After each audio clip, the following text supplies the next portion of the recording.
Hey everybody, it's Jason Blaha here representing Jason Blaha Strength and Fitness, and today I thought I would chat with you guys and gals a little bit about can you rotate big movements on full body. But a quick reminder, if you guys will please click like down below, it'd be greatly appreciated. If you're not following or subscribed, please do so. And if you'll drop me a comment down below, I'd appreciate it so much. So a lot of stuff I've done with this in the past, way back in the day. Used to rotate movements around. I've prescribed that for clients, you know, if they're going to do a full body type thing, because a lot of times we're doing full body 3 times a week. You know, my full bodies for clients, disclaimer, most of them know they tend to be real focused on the squat, bench, deadlift, and pull up. Okay. However, you know, again, if we're going to do stuff that way, we don't always have to do it as, hey, squat and deadlift. Like a lot of my guys right now, they know, you know, he has me alternate squats and deadlifts.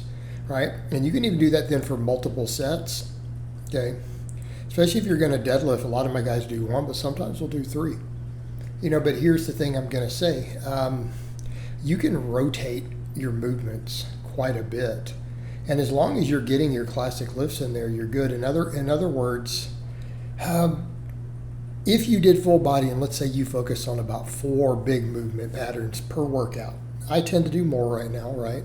Because you'll see me squat, bench, deadlift, pull up, bench, you know, then some sort of overhead, right? Of course, I jump and other stuff, and we do cardio, because that's assuming you're going to do GPP and other stuff. A lot of times people who are doing full body want to be athletic. That's one of the reasons they're doing it. But a lot of my people, you know, will alternate presses or will alternate chest work, you know, dips. So here's what I'm going to say for a lot of people. As long as you're doing some sort of serious lower body lift, some sort of press, some sort of pull for the back at least 3 out of 4 movements, you're going to do pretty good. Like you're going to be fine on a full body. And in fact, I like doing some of that. You guys remember I used to do a lot of that back in the day when I used to train at Iron City doing full body. You know, I didn't always document everything. You know, I put up, you know, a couple dozen workouts, but notice I'd rotate through stuff. You guys would be like, oh man, he's doing a closed grip bench or a closed grip incline or an overhead press. You know, a lot of times I did 2 types of presses. I tended to be very press dominant, okay? And I think that's a very viable approach. So a press, a pull, some sort of lower body, and maybe even a second press. So you do a chest and an overhead of some type.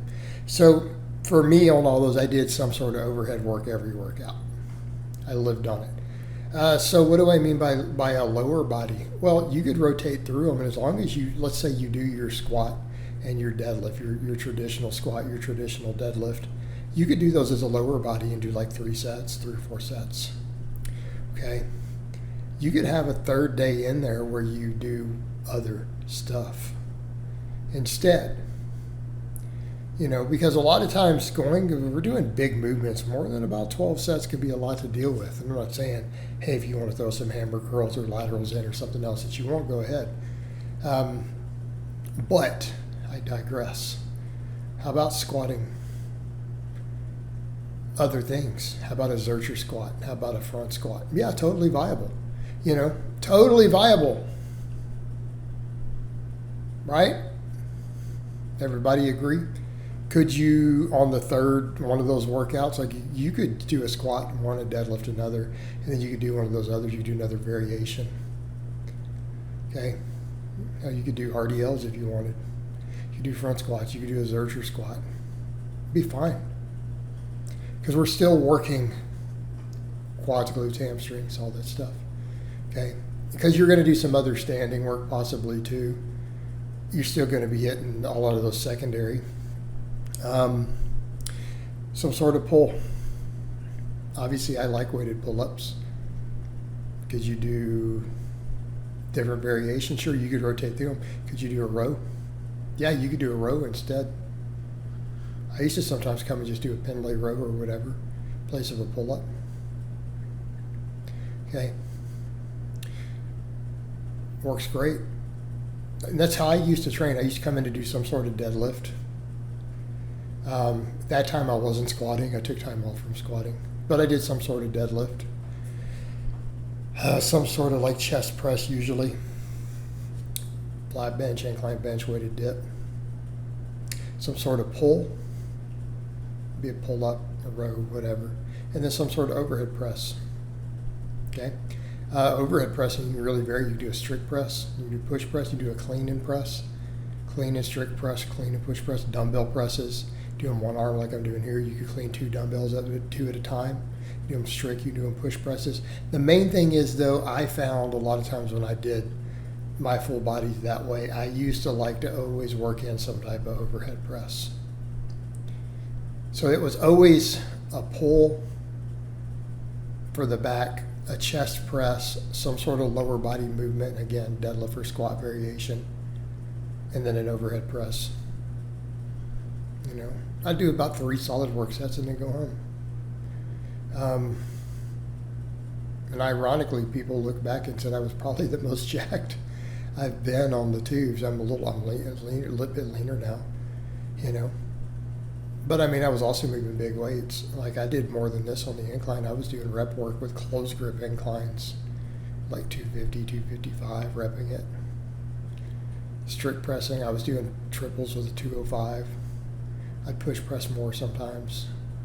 You know, work sets. A lot of times I come in and do more reps, like a clean and mild push press, like sets of 5 or 6 with 185. Do 3, 4, 5 of them, you know, at the end.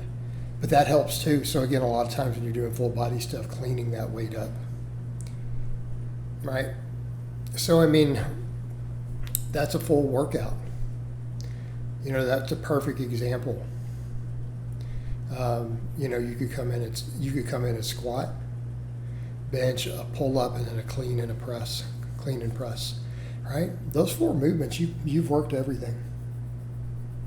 And then if you're rotating through them, everything ends up being balanced. So those are options people have. They don't have to just come in and do, you know, you could come in and do squat, bench, deadlift, and a pull-up and still be just fine.